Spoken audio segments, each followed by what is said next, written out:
and don't worry about it. With director Rennie Harlin at the helm, Nightmare on Elm Street 4 picks up where Part 3 left off, as the survivors of Nightmare 3 are still finding it difficult to get a good night's sleep. Tuesday night plays Kristen, the girl who has the unique ability to summon her friends into her dreams. Also back for a second time is Rodney Eastman as Joey. And reprising his popular role of Kincaid is Ken Sagoes, who is definitely ready for Freddy. Kincaid was scared. There's no doubt about it. But yet, when he had to face Freddy, you know, he fought him.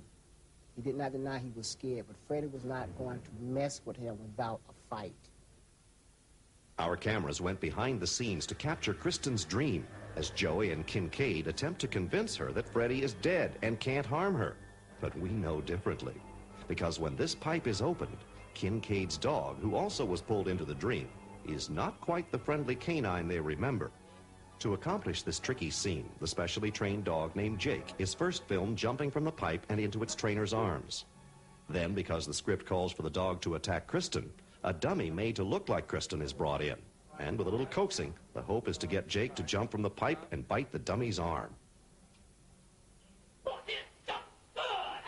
As you can see, Jake is one actor that really sinks his teeth into his work.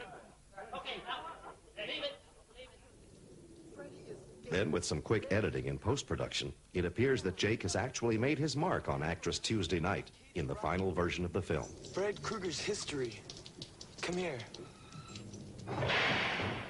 The pipes are cold. The boiler is cold. See for yourself.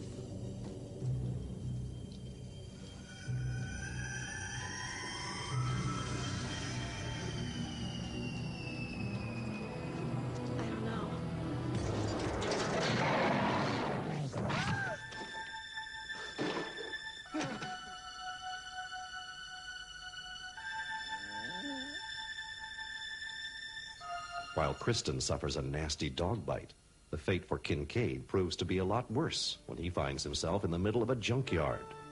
And for the film's producers, the junkyard scene proved to be a nightmare of its own. The junkyard was logistically a nightmare. You know, you've got this, you go to this junkyard and the California law is that you can only have cars three high, and suddenly we want these corridors and this maze of junk cars. To create the illusion of the large junkyard scene called for in the script, the producers and director Kenny Harlan turned to DreamQuest, a special effects company whose credits include The Lost Boys and The Fly.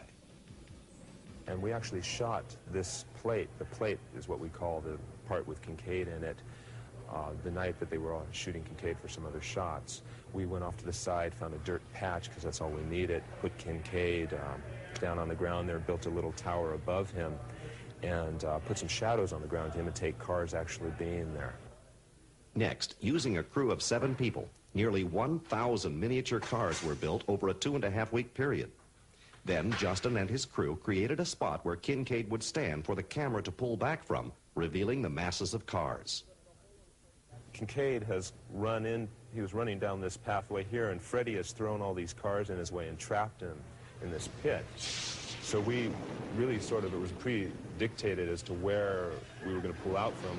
It was going to be this pit that Kincaid was trapped in. In terms of the overall model, basically what we tried to do was do something that would sort of technically fit into our plan. So we pretty much centered this and then built our model around it. So that's pretty much it. This is where Kincaid stands, is right in here, and the camera just pulls pretty much straight back from there. To achieve the effect that Kincaid is actually in a world full of cars, the previously shot film of the miniature cars is projected into an open space of this painting of even smaller cars. So what we did is we projected the image that we were going to match to inside here. We then had the rest of this glass. This is all on glass, this painting. We had the rest of this glass to work with. Ken Allen went in and painted the rest of the image that was combined with what went into here. Then what we did is we had a camera then that just pulled back from here, and it appeared as though we were continuing to pull back from the previous shot. The creation of this spectacular visual effect for which the Nightmare films are famous finally comes together with all 3 elements combined. Kincaid screaming in the actual junkyard, the model car miniatures, and finally, the painting of the world full of cars. Overseeing all of the special effects in the picture is director Renny Harlin. Harlin, who had a taste of directing horror films with the movie Prison, looked forward to making his contribution to the Nightmare series.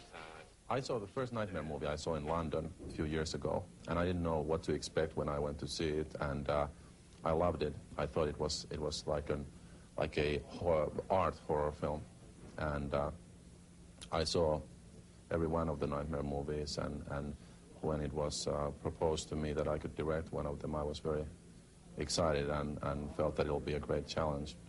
And producer Rachel Talalay was excited about the overall look Renny Harlin could give a Nightmare on Elm Street film. What I was really looking for in Nightmare 4 was somebody who had a real visual style. All the other films look fine, but they don't have an extra visual style. And when I saw Prison, Renny's just got an incredible visual style.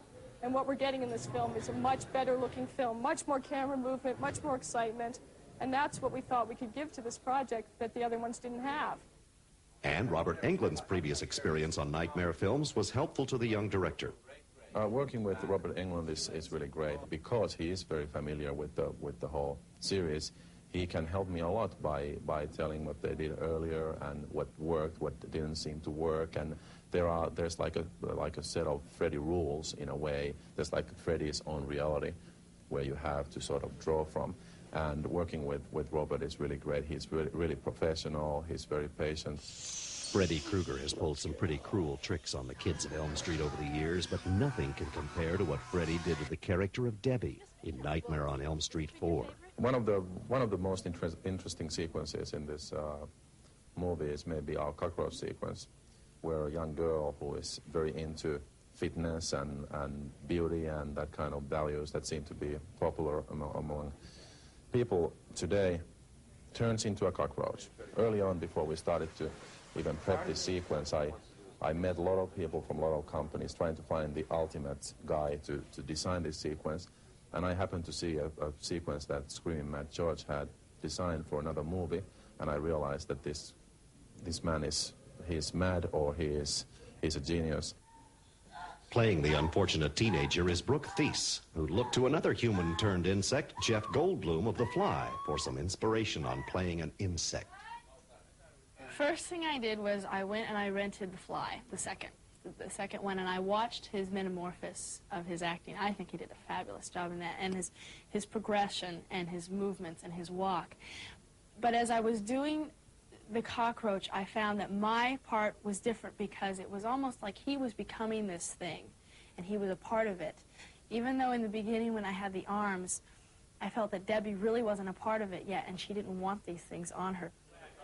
The man responsible for creating the transition of pretty Brooke Thies into a cockroach was Screaming Mad George, whose work can be seen in such films as Poltergeist 2 and Big Trouble in Little China. For George, the process of designing the roach transformation began with the not-so-pleasant study of the little creatures up close and personal. So we had, we got a bunch of cockroach in the roach motels, and we really inspecting with this close, and it was so gross. I mean, I'm not really cockroach fan, and but it was really interesting insect study. But I mean, it's the art of something, that recreating something so realistic that people get nauseated.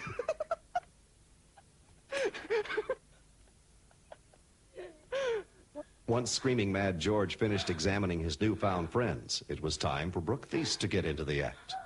Well, I went and I got a head cast and arm cast, for the thing when I'm bench pressing. And that was just the body cast, and then he did the molds and stuff, and then I kept coming back, and I kept seeing more things, Then, it was like the fourth time I went there, I saw my head, that face that peels off, and I went, oh my gosh. And I kept passing by it, and I kept going, God, this is so weird, my face is staring at me, And then I got into the cockroach outfit, and he had a little videotape, so he videotaped it, and then I got to watch it. It was just so interesting, really interesting. The horrifying transformation scene begins when Freddy suddenly appears in Debbie's attic while she's working out. First, Brooke is checked to make sure that her new roach arms are in perfect working order. Then Robert Englund steps in and makes his own final preparations as the infamous Freddy Krueger. Director of photography Steve Fierberg takes a last look, and then cameras roll. Run up, and to one side of the slate. That's it. Mark.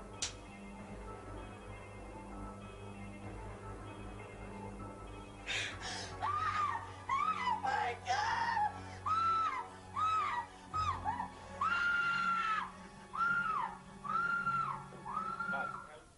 Beautiful. For the next phase in filming this scene, Englund must throw the barbells into a mirror strategically placed next to the camera. Not an easy shot for Englund, and not a safe place to be if you're the cameraman. So with the cameras rolling, Englund gives it his best shot. Mission accomplished, and the roach transformation is well on its way to making this scene a good claim for insecticide.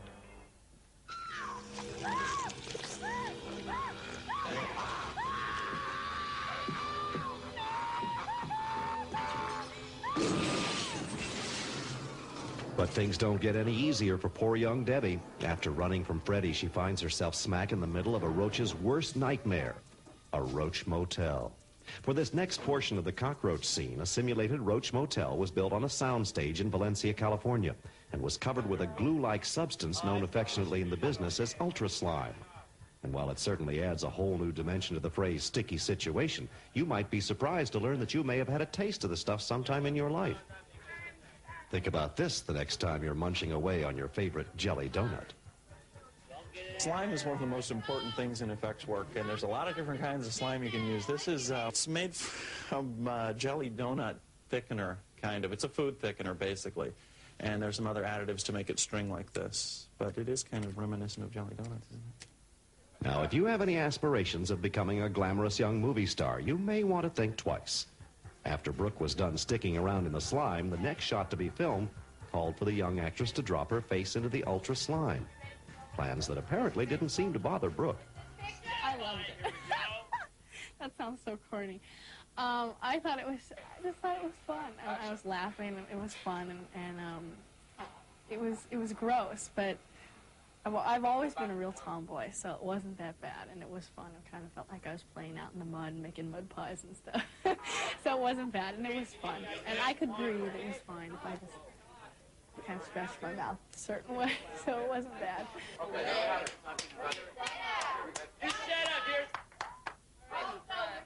The next shot in this scene finds Debbie trapped inside the Roach Motel with a victorious Freddy Krueger peering in.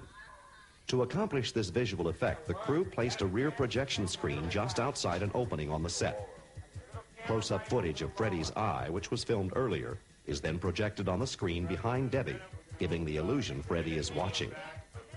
And then there is Brooke's mechanical co-star in the scene, yet another creation from Screaming Mad George. For this puppet roach, because of the insect look, we thought regular latex wouldn't look as good as something like really, kind of stiff and shiny look. And we decided, let's make a vacuum foam, which is plastic, sheet or acetate, heat it up and then go over some stone mold, so it gives that shape.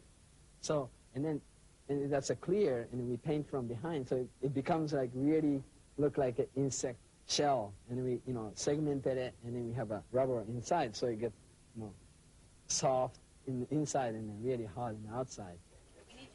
Then it's time for Brooke to step into the full roach costume. Black makeup is then added so Brooke's face will not be seen under the head of the cockroach. A few more roach parts are added, more ultra slime is added to the floor, and Brooke does her best to get comfortable in a rather unusual situation. It was uncomfortable, but it wasn't as bad as I thought it was going to be, because I found a position that was real comfortable, and, when he said action, I did my thing, and then I went back down. The only thing that really hurt was my neck and pushing up, because on the slippery stuff, I had no control. Well, that's the only part I didn't like about it, that I couldn't turn around. You know how the cockroach turns around and sees the eye? Well, I'm like, that's all I can move. I can't do any more.